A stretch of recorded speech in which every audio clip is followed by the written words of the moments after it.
کو دعوت دیتا ہوں کہ میرا اکاؤنٹ اور اپنا اکاؤنٹ پبلک کر دیں اور ایک ایک ٹرانزیکشن کا جواب دیں. میرے پاس بھی ڈالر آئے ہوئے ہیں, اتنے ڈالر یا اس سے زیادہ میرے اکاؤنٹ میں بھی آئے ہوئے ہیں. تو میں اسی پریس کانفرنس سے کہتا ہوں, میں بینک کو اجازت دیتا ہوں, کہتے ہیں تو لکھ کے دے دیتا ہوں کہ میری بھی ایک ایک ٹرانزیکشن جو اس میں ڈالر آئے وہ بھی اوپن کر دیں, اور عباسی صاحب بھی ہمت کریں, وہ بھی کریں, پتہ چلے کہ کس کو کہاں سے پیسے آئے ہوئے ہیں. تو 3/1/2017 کو شاہد حقان صاحب کو $2,69,935 ریسیو ہوئے.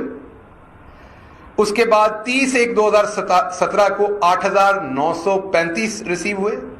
پھر 29/12/2016 کو $2,59,935 جو ہیں وہ ریسیو ہوئے ان کو.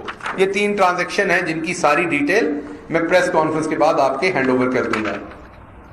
اب یہ جو ٹرانزیکشن ہوتی ہیں ان کی آپ کو پتا ہے کہ ایک ریجنل میسج نکلتا ہے, وہ میں آپ کے سامنے رکھتا ہوں.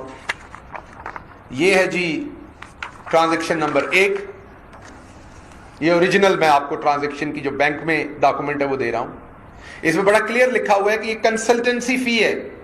اس ٹرانزیکشن کے اوپر بڑا کلیئر لکھا ہوا ہے کہ یہ انہوں نے کنسلٹنسی فی کی مد میں یہ پیسہ ریسیو کیا. یہ ٹرانزیکشن نمبر 1 ہے. یہ ٹرانزیکشن نمبر 2 ہے. اس کی بھی میں آپ کو بینک کی اوریجنل کاپی دے رہا ہوں. یہ بھی آپ بینک سے ویریفائی کروا سکتے ہیں, فیصل بینک یہی موجود ہے, ان سے پوچھئے. اور پیچھے سے جو بینک تھا جنہوں نے بھیجا تھا وہ مشرق بینک ہے, وہ بھی انوالو ہے اس میں, ان سے بھی آپ پوچھ سکتے ہیں. ٹرینٹی کمپنی جو ہے وہ دیٹ از اونڈ بائی جو اس کی انڈین کمپنی ہے وہ ہے سدھارتھ. آپ نے فلموں میں اکثر نام سنا ہوگا, ہندی نام یہ سدھارتھ جو ہے گریس اینڈ لیوبس پرائیویٹ لمیٹڈ.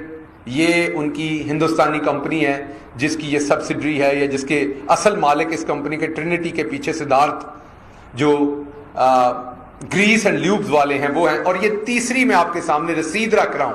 یہ رسیدیں ہیں جو آج تک اس قبر نے نہیں دکھائیں, کبھی قطری خط, کبھی کیلبری فونٹ, کبھی کچھ. ہم آپ سے جب بات